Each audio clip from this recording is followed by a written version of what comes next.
Hello बच्चों, चलिए प्रश्न को पढ़ते हैं और समझते हैं। हल कीजिए। हमें एक अवकल समीकरण दिया है एक्स का वर्ग D Y plus Y X plus Y D X बराबर जीरो, और इस अवकल समीकरण को हमें हल करना है। प्रश्न को हल करने से पहले हम मुख्य अवधारणा लिख लेते हैं।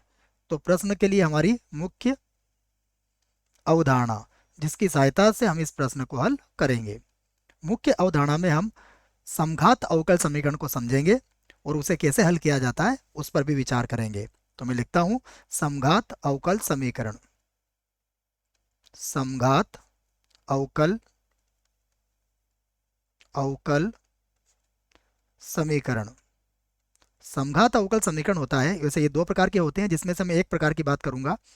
डी वाई बटा डी एक्स बराबर एफ ऑफ वाई बटा एक्स रूप की। यदि इस रूप की समीकरण है तो इसको हल करने के लिए हमें एक प्रतिस्थापन करना पड़ेगा। वो होता है y बराबर वी एक्स। इसकी सहायता से हम इसको हल कर सकते हैं। तो इस प्रश्न के लिए ये हमारी मुख्य अवधारणा हो गई बच्चों। अब हम दी गई समीकरण को लिखते हैं। हमें जो समीकरण दिया गया है वो क्या है, देखो। तो मैं लिख लेता हूं समीकरण। समीकरण है हमारे पास एक्स का वर्ग डी वाई प्लस वाई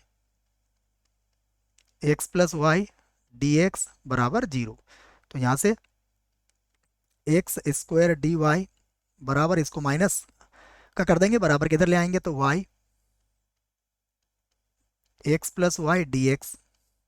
यहाँ से डी एक्स को आप बटे में ले आइए, तो ये हो जाएगा डी वाई और बटे में आ जाएगा डी एक्स बराबर होगा माइनस का वाई एक्स प्लस वाई और पूरे के बटे में आ जाएगा एक्स का वर्ग। ये आ गया हमारे पास। अब हम चाहें तो इसको, इसके कोष्टक खोल सकते हैं। ये हो जाएगा डी वाई बटा डी एक्स, ये बन जाएगा एक्स वाई और प्लस वाई का वर्ग, और बटे में आ जाएगा एक्स का वर्ग। यहाँ से अगर हम इसकी भिन्नों को अलग अलग करें तो देखो ये किस रूप में आ जाएगी। अगर मैं इसको ऐसा लिखूं डी वाई बटा डी एक्स बराबर, ये हो जाएगा, माइनस को अंदर ही रहने दूं, मैं बाहर ही रहने दूं बच्चों, एक्स वाई बटा एक्स स्क्वायर। तो ये क्या बनेगा, वाई बटा एक्स बन जाएगा, और वाई स्क्वायर बटा एक्स स्क्वायर यहाँ पर आ जाएगा वाई स्क्वायर बटा एक्स स्क्वायर। इसे ध्यान से देखो, इसे समीकरण नंबर एक बना लिए मैंने, और ये किस रूप में आ गई है, एफ ऑफ वाई बटा एक्स रूप में। अर्थात ये क्या है, हम कह सकते हैं कि यह समघात अवकल समीकरण है। तो मैं इसको लिख भी देता हूं कि जो समीकरण नंबर एक है ये हमारी समघात अवकल समीकरण है। तो हम कह सकते हैं जो समघात समघात अवकल अवकल समीकरण है। तो इस बात को हमने लिख भी दिया है। अब हम इसके लिए जो प्रतिस्थापन हमें याद है उसे हम कर लेते हैं, लिख लेते हैं। माना माना y बराबर वी एक्स, इसका अवकलन कीजिए आप। जब इसका अवकलन करेंगे आप x के सापेक्ष, तो ये होगा डी वाई बटा डी एक्स बराबर, यहाँ गुणा का सूत्र लगाएंगे तो v x का अवकलन एक प्लस x को छोड़ेंगे तो ये हो जाएगा डी वी बटा डी एक्स। तो अब हम समीकरण एक में मान रख के इसको हल कर सकते हैं।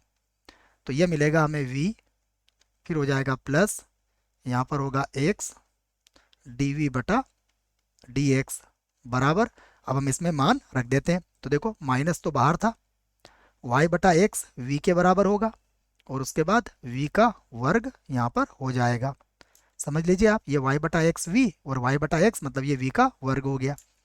अब यहाँ से v को भी हम बराबर के इधर लेके आ जाते हैं, तो ये होगा x डी वी बटा डी एक्स बराबर हो जाएगा माइनस का v और माइनस का दो v हो जाएगा, ये माइनस का दो v और माइनस v का वर्ग आप यहाँ पर लिख सकते हो। अब पुनः हम यहाँ से माइनस कॉमन ले लेते हैं और इसको बटे में ले आते हैं। तो मैं इसको ऐसा लिख देता हूँ बच्चों, पहले माइनस कॉमन ले लेता हूँ मैं, एक्स डी वी बटा डी एक्स, फिर से जब माइनस को कॉमन लेंगे तो ये हो जाएगा दो वी और प्लस वी का वर्ग। अब हम डी वी के बटे में ले आते हैं इसको, तो मैं लिख देता हूँ। अब ये हो जाएगा डी वी, और डी वी के बटे में आ जाएगा दो वी प्लस वी का वर्ग, ये आ जाएगा बराबर। देखिए यहाँ माइनस है, उसके बाद और क्या होगा, ये जो x बटा डी एक्स है इधर आके डी एक्स बटा एक्स बन जाएगा, तो ये हो गया डी एक्स और बटे में आ जाएगा x। अब हम इसको इसके समाकलन कर सकते हैं दोनों पक्षों में, तो मैं लिख देता हूँ दोनों पक्षों में समाकलन करने पर, दोनों पक्षों में समाकलन समाकलन करने पर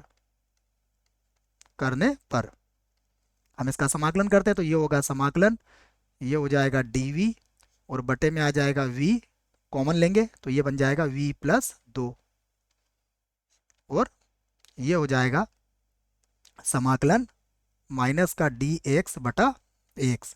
अब हमें इसको आंशिक भिन्न से हल करना पड़ेगा, तो मैं इसको आंशिक भिन्न से हल करने के लिए आपको यहाँ पर समझा देता हूँ। देखिए हमारे पास है 1/v और कोष्टक में है v प्लस 2। हमें पता है आंशिक भिन्न से कैसे हल करते हैं इसको, पहले वाले को मानेंगे a/v प्लस फिर होगा b/v प्लस 2। उसके बाद जब इसका लघुत्तम लेंगे तो लघुत्तम से लघुत्तम कट जाएगा बच्चों, तो ये हो जाएगा e कोष्टक, ये बनेगा v प्लस 2, उसके बाद ये होगा b और यहाँ पर आ जाएगा v। अब यदि हमने v का मान 0 रखा, देखिए यदि v का मान हम 0 रखेंगे तो हमें a का मान क्या मिलेगा, a का मान मिलेगा हमें 1/2। और यदि हमने v का मान कितना रखा, -2, यदि -2 रखा तो ये a वाला पद 0 हो जाएगा, तो b का मान हमारे पास आ जाएगा -1/2, b बराबर होगा -1/2। तो मैं इसी प्रकार इसको क्या लिखूंगा, देखिए ये होगा समाकलन, ये हो जाएगा देखो a का मान कितना है 1/2 है, तो 1/2 v कर दूंगा इसको, उसके बाद माइनस ये हो जाएगा 1/2 और v प्लस 2। ठीक है बच्चों, इसको मैंने लिख दिया है क्योंकि हमें इसका समाकलन करना है। और यहाँ पर हो गया dv या आंशिक भिन्न कहते हैं इसको, और ये हो गया माइनस का dx बटा x। अब हम इनका समाकलन आसानी से कर सकते हैं। देखो 1/v का समाकलन क्या होता है, तो 1/2 तो यहाँ पर रहेगा, और इसका समाकलन हो जाएगा log v के बराबर, जहाँ log का आधार e होगा, फिर से -1/2, इसका समाकलन हो जाएगा log और ये बन जाएगा v प्लस 2 और बराबर यहाँ पर होगा माइनस का log x, इसका भी आधार, सभी का log का आधार e होगा, ध्यान रहे आप। और यहाँ पर लिख देंगे हम प्लस का log c, जिसका आधार भी क्या होगा, e होगा। अब यहाँ से हम 1/2 को कॉमन ले लेते हैं और log m minus log n का सूत्र लगा देते हैं। मैं log m minus log n का सूत्र भी आपको लिख देता हूँ, वो भी आपको याद होना चाहिए। देखो जो सूत्र है वो है log m minus log n का, ये बराबर होता है log m बटा n के बराबर होता है, याद रखें इस बात को। तो इस आधार पर अब हम इसको लिख सकते हैं, ये हो जाएगा log v बटा v प्लस 2।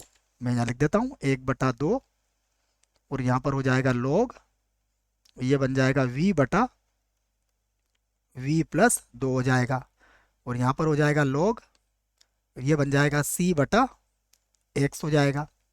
अब आप 2 को इधर गुणा कर दीजिए, तो ये हो जाएगा log यहाँ पर v प्लस v बटा 2। तो बच्चों v का मान कितना था, यहाँ रख लेते हैं हम। देखो v का मान कितना निकलेगा, यहाँ से v का मान होगा y बटा x, तो मैं यहाँ पर y बटा x रख लेता हूँ।